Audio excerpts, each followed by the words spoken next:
ClancyPasta presents I Made a Cabinet Out of Cursed Wood, written by nslewis and narrated by Clancy.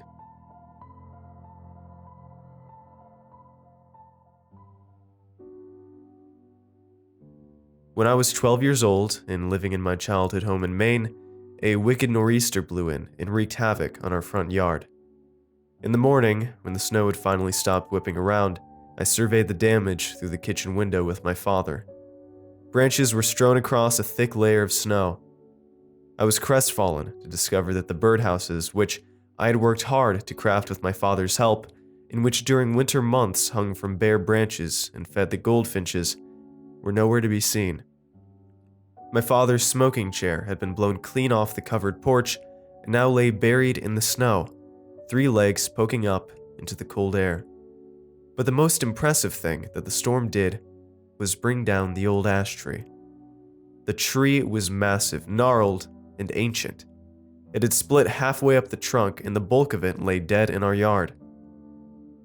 "Get your snow pants on, sonny boy," my old man said, sipping his coffee. "Looks like we got some work to do." I didn't mind. I usually had a good time helping my dad, and he always imparted me with the various bits of wisdom and knowledge he had piled up in his head.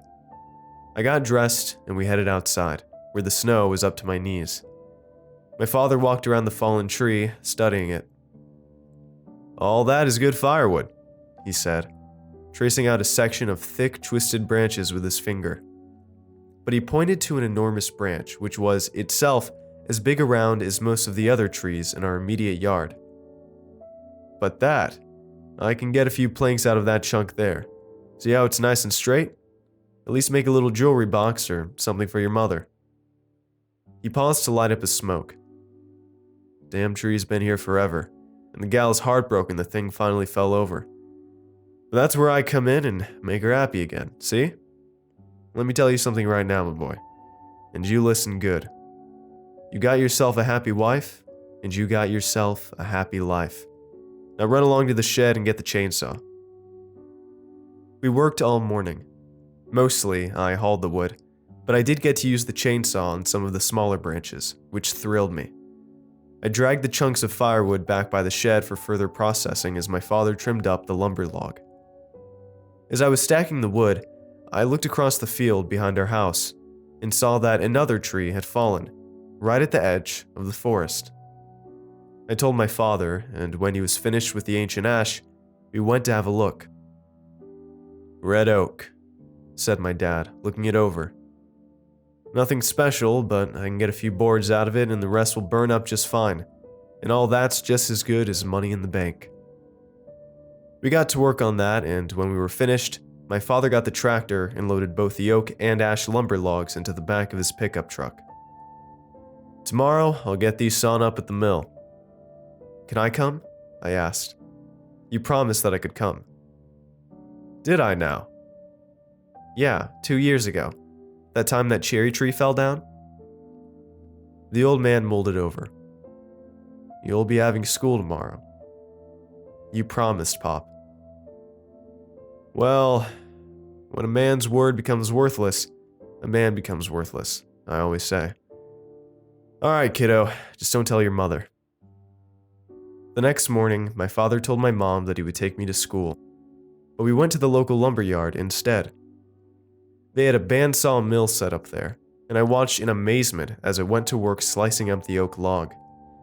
A man named Jeff Bloomfield was operating the mill. We rolled the oak log into the carriage, and the long blade took a pass, trimming off a section of the round part. Then Jeff pushed a button, and mechanical arms lifted up and rolled the log onto its flat surface. The blade traversed the log again to create a second flat surface. This happened twice more until the log was squared up, and on the 5th pass, the mill produced a board. I grabbed one end while my dad grabbed the other, and we carried it over to his truck while Jeff began slicing the next board. I marveled at all of the interesting color and grain that was hiding beneath the bark of the tree. "It's awesome!" I shouted above the hum and buzz of the mill. I rarely saw my father smile, but when he looked back at me then, one side of his mouth was pulled up towards his eye, which, for him, passed as a smile. We got 5 boards out of the oak log, and then we rolled the ash log into the carriage.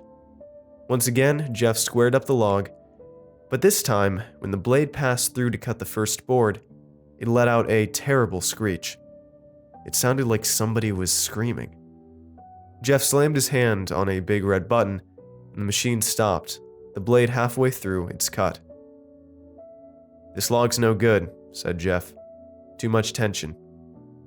"The old lady'll have my balls if I come back empty-handed on this one," said my father. "It's gonna break the blade." "I'll pay for a new one if that happens," said my dad. "And for your time changing it." Jeff shrugged. "Wish I had that kind of dough," he muttered, starting the machine back up. The blade struggled through the log, screaming every inch of the way. When it had almost made the full pass, there was a sudden crack, and the mostly sawn board split the rest of the way off the log and flew, end over end, through the air. "Fuck!" Jeff screamed. I looked over to see my dad frowning as the board arched up towards the ceiling and then came crashing down on a pile of lumber on the other side of the room. "That's it," said Jeff. "No more from this log. It's gonna get somebody killed. You're not gonna be able to use this shit anyway. Gonna be a goddamn pretzel by the time it dries." My dad scowled, then walked across the room, picked up the ash board, and threw it in the back of his truck. "Fine," he said to Jeff. "What do we owe?" Jeff wrote out a ticket and handed it to my father. "Don't you bring any of that homegrown shit around here anymore," he said to my dad. "Could have killed somebody." We drove around to the main building, went up front and paid. On the ride back to school, I asked my dad why that board had flown through the air like that. "Even after it's dead, wood is still alive," he said. "It's got all kinds of forces working away on it, wanting to twist it, make it expand and contract, the grain pulling it in different directions. That's why you use the straight logs. This one was straight, so I thought it wouldn't be so bad. But I was wrong. There's a lot of tension in this one." That night, I had a terrible dream. A hooded figure was chasing me through the woods. I ran as fast as I could, but it wasn't good enough. The figure kept closing in. Then I tripped over a branch and fell on my behind, and it was standing over me.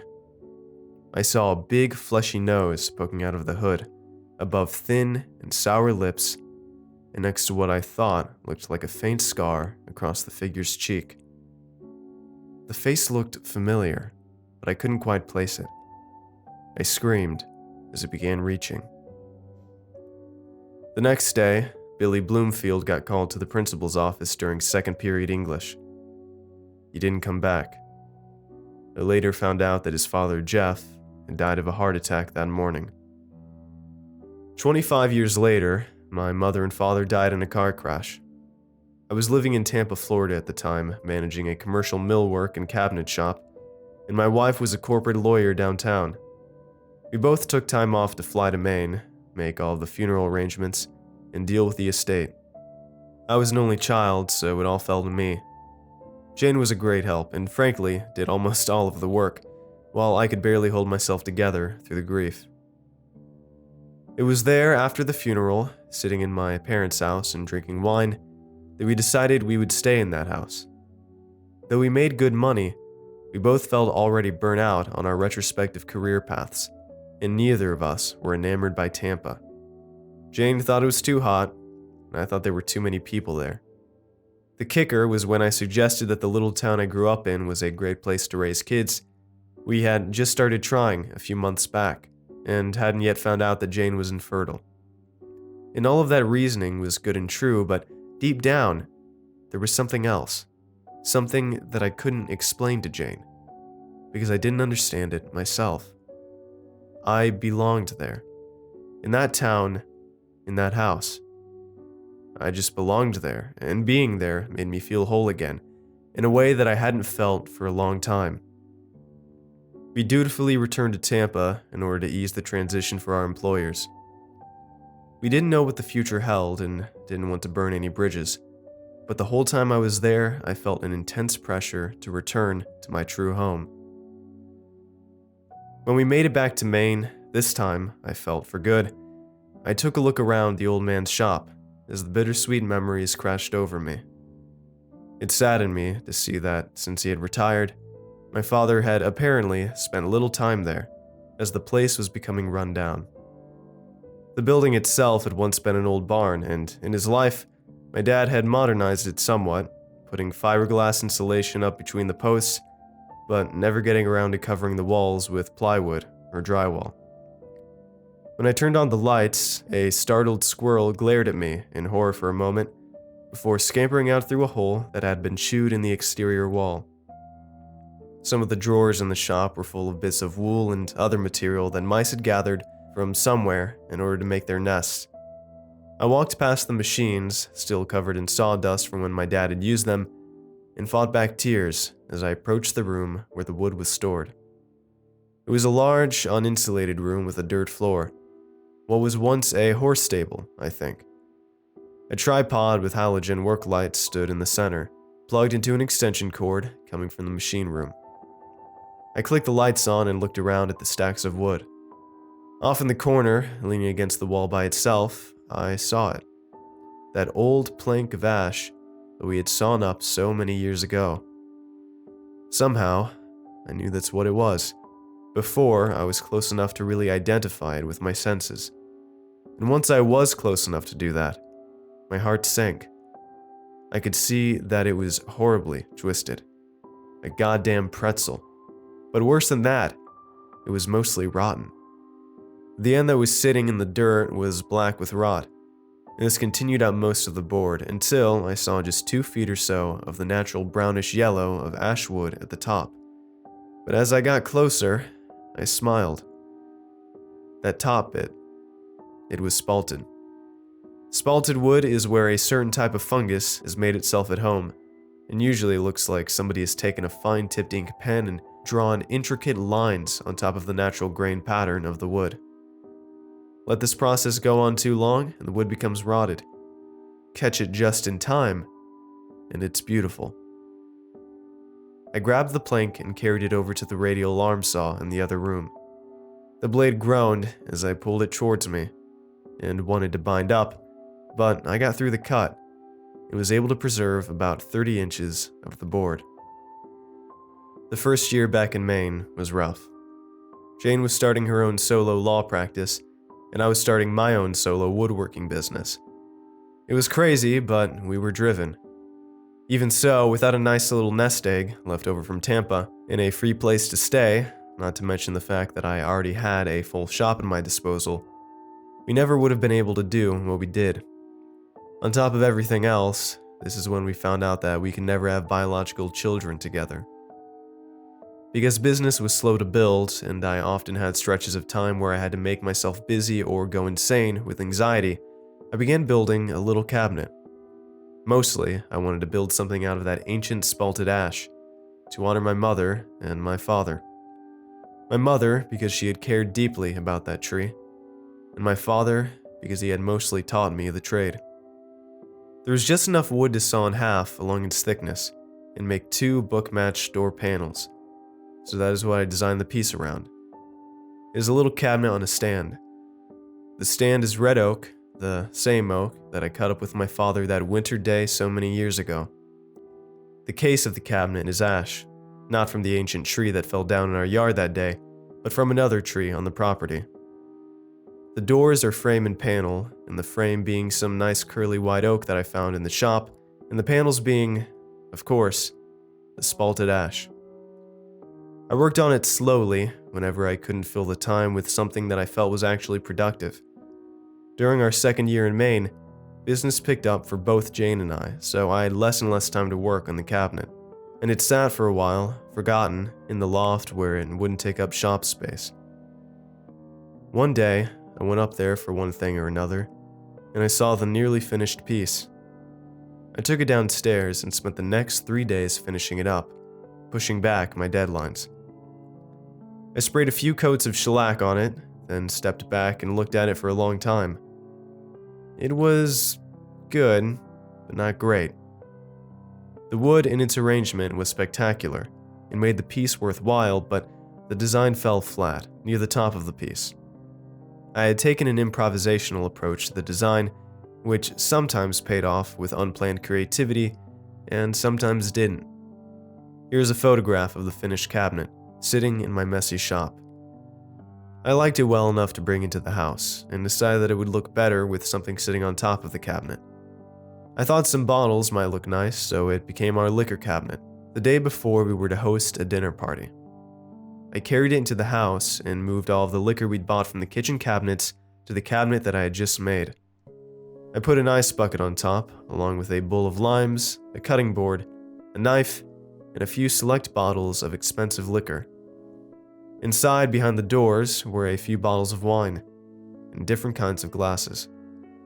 When Jane came home and saw it, she was delighted. "It's gorgeous, honey," she said. "What'll it be?" I asked, opening the doors and pulling out a tall, thin glass.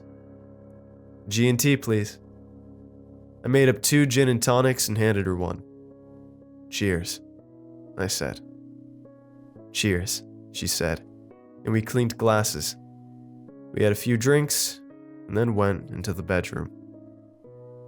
That night, I dreamt that we were in the hospital. My wife was giving birth. The doctor bent down, then came up with a crying baby. "It's a girl," he said, and then a dark red spot appeared on his face mask.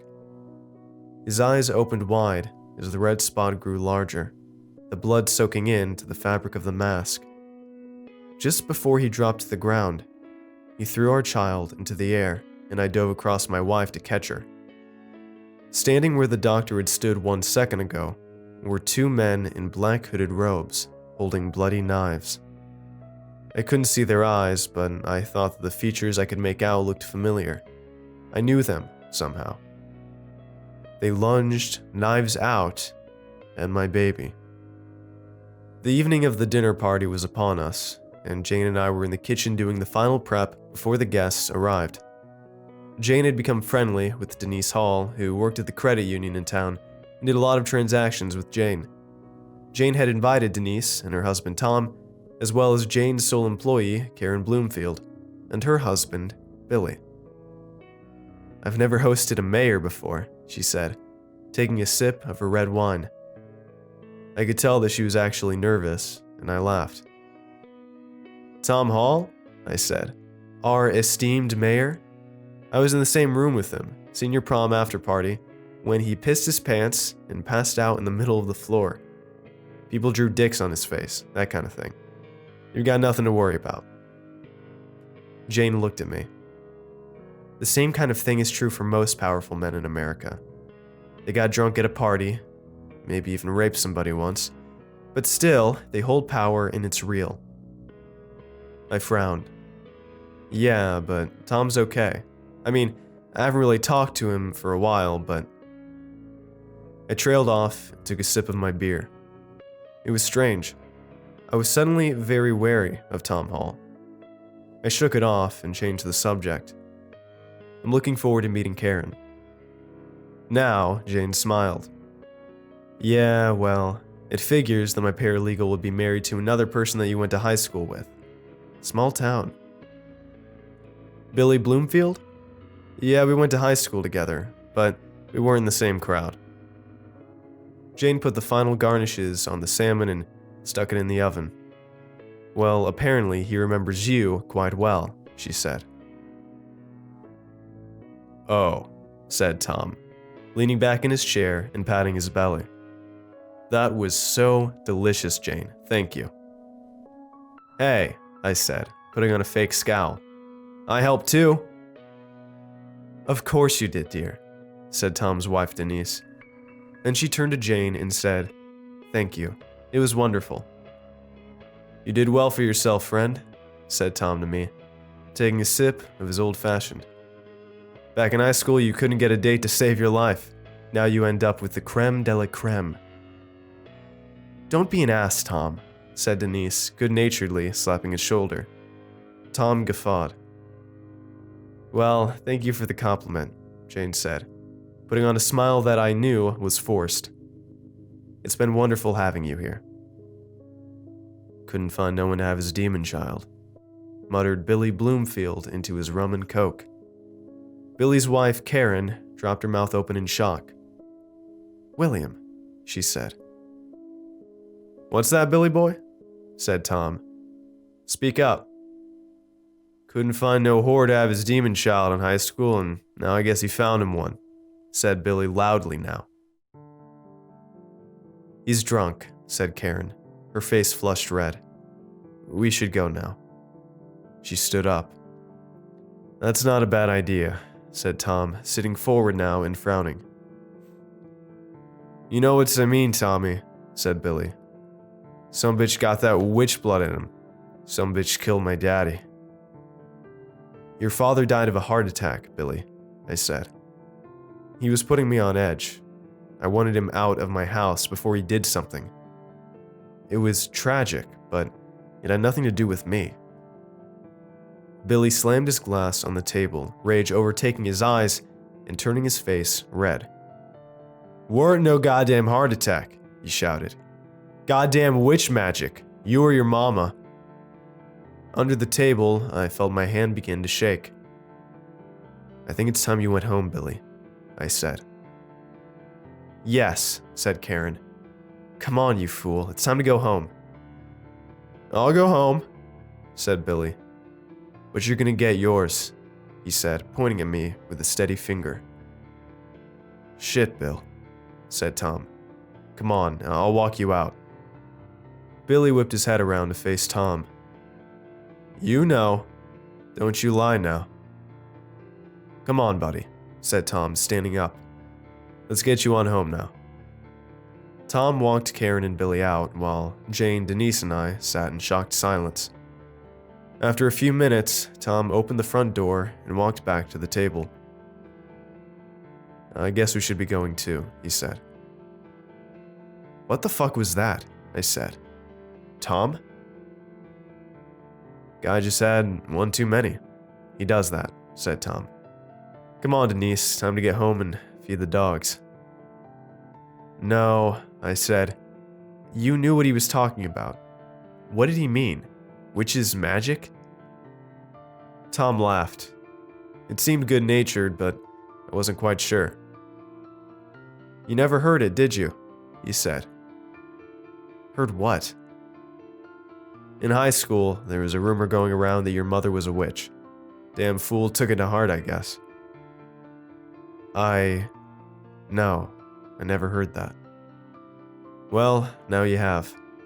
And we all know it's the sort of hurtful nonsense that kids cook up in high school. Everyone knows that now, even if they didn't then. Everybody but old Billy Bloomfield."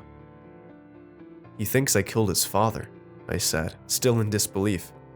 "He really thinks that?" "He's a drunk," said Denise.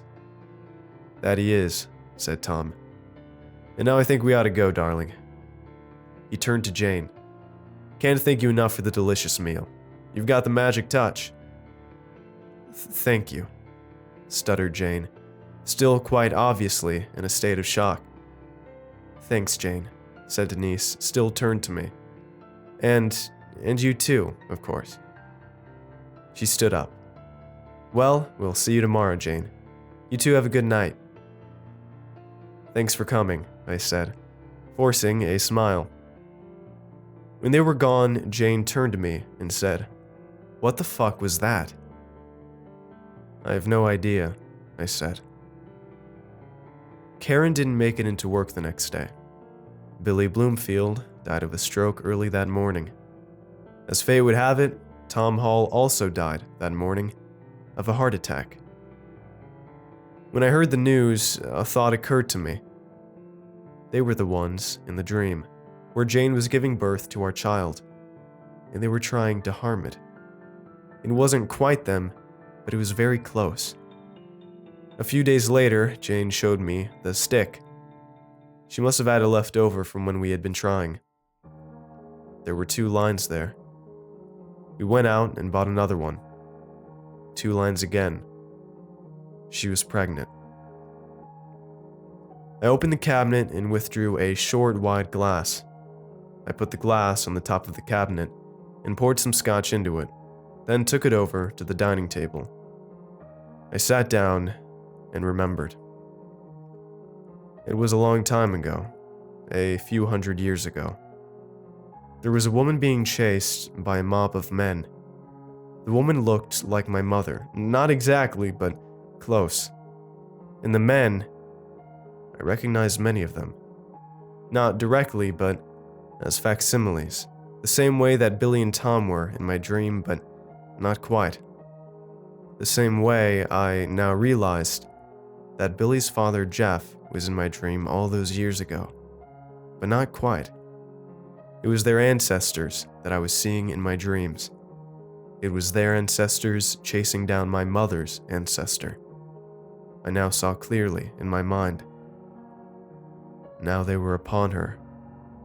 They put the noose around her neck and pulled her up, the rope strung across the straight, sturdy branch of a young ash tree.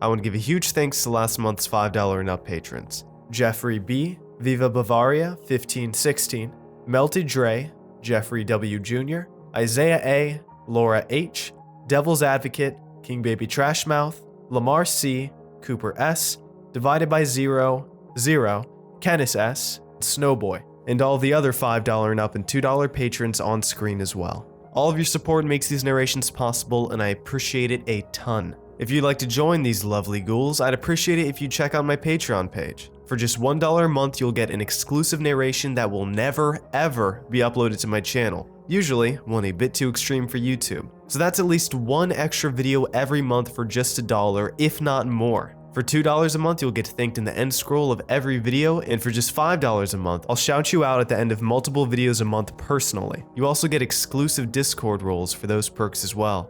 If you'd like to chat with me for a bit, you can join me on a monthly live stream for just $10 a month and get a signed merch sticker for $25 a month. And if you're in the market for some horrifying shirts and hoodies, you can head on over to my Teespring store in the description as well. And don't forget to follow me on Twitter at @2ndClancy. I want to thank you all for watching, and I will see you all next time. Have a good night, everybody. Cheers.